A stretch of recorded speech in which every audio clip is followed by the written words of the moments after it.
First Alert Forecast with meteorologist AJ Rickman. As we head through the day today, we're going to be watching mild conditions, partly cloudy conditions, and it should overall make for a very nice day of weather across eastern Iowa. The one thing that we're going to be concerned with is some gusty winds at times as we head through the morning and early afternoon.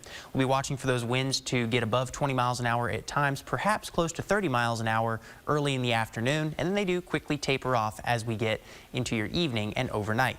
Having a look outside in our Cedar Rapids City Cam, folks are starting to head out to work and school. There's a little more traffic on I-380 there, but things are moving nicely. Temperatures are in the upper 20s and lower 30s across the area, with those winds already a little breezy, anywhere from 10 to close to 20 miles an hour in Cedar Rapids. As I mentioned, those winds will remain gusty as we head through the morning, over 20 miles an hour, peaking as we get towards your lunch hour, 11 a.m. and 12 p.m. But then they do quickly taper off. By the time we get to later this afternoon and into tonight, those winds will be dying down, becoming pretty close to calm by the time we get to your Thursday night. In terms of today, we are going to be seeing fairly mild temperatures, especially compared to where we have been for the last couple of days. High of 33 in Waukon, 36 in Elkader. Sliding over to our northwest zone, we do see more highs in the 30s. Everybody gets above freezing for today. 37 is your high in the Grundy Center in LaPorte City, 34 over in Olwine. And in our central zone, we will see those temperatures in the 30s, 38 in Toledo, 36 in Cedar Rapids, 35 over in Wyoming, and some spots in our southern zone could approach that 40-degree mark. 40 is your high in Hedrick, 39 in Sigourney and Brighton. A little cooler as you head farther north and east. 36 in Tipton is going to be your high temperature there. We are watching those partly cloudy skies staying with us as we head through our afternoon. For a period of time later in the afternoon and early in the evening, could see some mostly clear skies before clouds do work their way back in. Skies will become partly cloudy tonight as those winds kick around to the south and start to set us up for a mild night tonight and then a very mild end to our week on Friday. Lows overnight tonight fall into the 20s, 26 in Tama, 26 in Iowa City, 22 in Manchester. Your cool spot is 21 in Maquoketa. And our mildest air will be coming in from the west, arriving as we get into Friday. Tomorrow afternoon is going to be a great day to spend some time outside and do it while you can, because a cold front comes in Friday night. Behind that front, another push of Arctic air works its way in as we get to the end of your weekend and start of next week.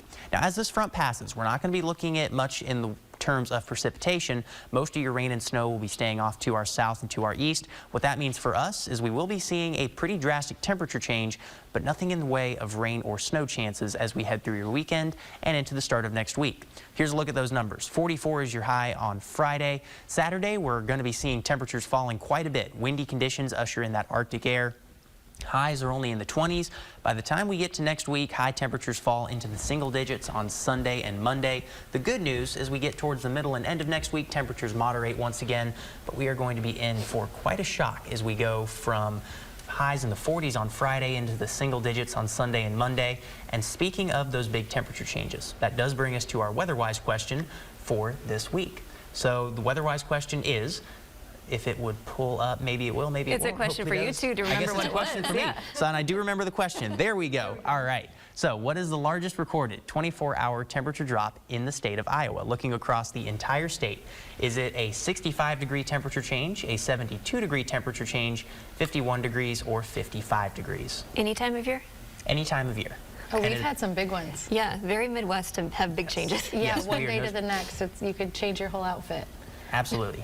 I'm going B, That's 72. what I was thinking. I'll go the big one. Okay, it's close, but not quite. The correct answer is A, 65 degrees, still a massive temperature change. That occurred in Sioux City, Iowa, back in, I believe it was 2013. They went from 62 degrees for their high temperature. 24 hours later, it was 3 below zero. Wow. We're not too far off. What is it, 50 degrees forecasted? We're going from 44 down to about 7, so still over. And luckily, ours isn't a 24-hour change. We do have that buffer day of Saturday. Yeah, but it's still going to be a shock going from 44 down to 7. That's a 37-degree temperature change in 2 days. It's going to be rough. Yeah, don't put the coat too deep in the closet. Definitely. All right, thanks, AJ.